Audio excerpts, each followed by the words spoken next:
Oh, ik ben gek van Tirol. Ik ga al 30 jaar met de bus naar Mien Tirol. Ja, je hoort het goed, hè. Mien Tirol, mijn tweede heimat. 14 dagen, all inclusive. Inclusief 2 overnachtingen. En voordat ik de bergen ga, laat ik me maar medisch checken in de privaatkliniek van professor Dr. Uli Heunes. Dan kan ik helemaal zwaar betalen. Dat wordt een tip van een zekere Piet van P. uit Remung.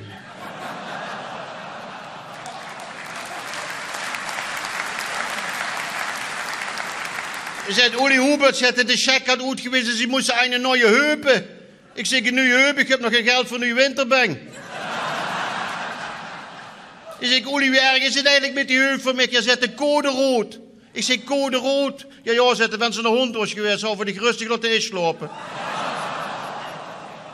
En nog een dag of 3 komen we dan aan op mijn vakantieadres, Sankt Johan in Tirol.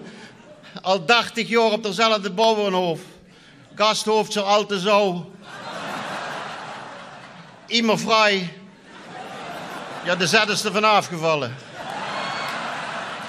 Bij Jozef en Hannelore geboren immer zwanger. Oh, die Hannelore die had immer zo'n dirndlkleed aan. Hè. Ook een kind, het was zo'n kleed wat ik immer aankijk. En daar overheen nog een scherm met de tekst.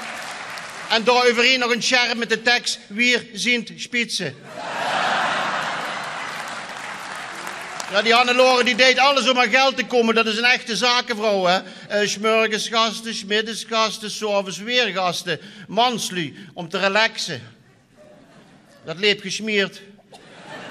Ja, het vorig jaar zo druk is mijn vrouw nog moeten invallen. Oh, wonderbaar uit Tirol, de berg, de keu met van die grote milka, originaal milka-udderen. De schnaps, het eten. Ja, ik ben al 80 jaar vaste gast in restauranten bevroren schnitzel. Ik kom daar binnen, 1 man in de ganse tent. En dan nog een van over de peul. Zo'n wereldmeester. Ik zeg, Herr Wirt, wat is het hier rustig? Ja, zet er wat mensen tegen, dus eten ze niet. Dan kiest de schnitzels, zo groot wie deurmatten. 4,95. Ja, dan kiest ze nog een knie voor gedik.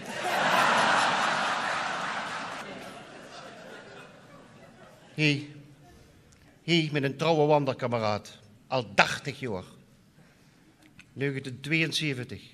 Sankt Johan in Tirol. 1973. Sankt Johan in Tirol. 1974. Sankt Johan in Tirol. 1975. Ben ik in Turkije geweest. Daar hebben ze me het plaatje opgeschikt.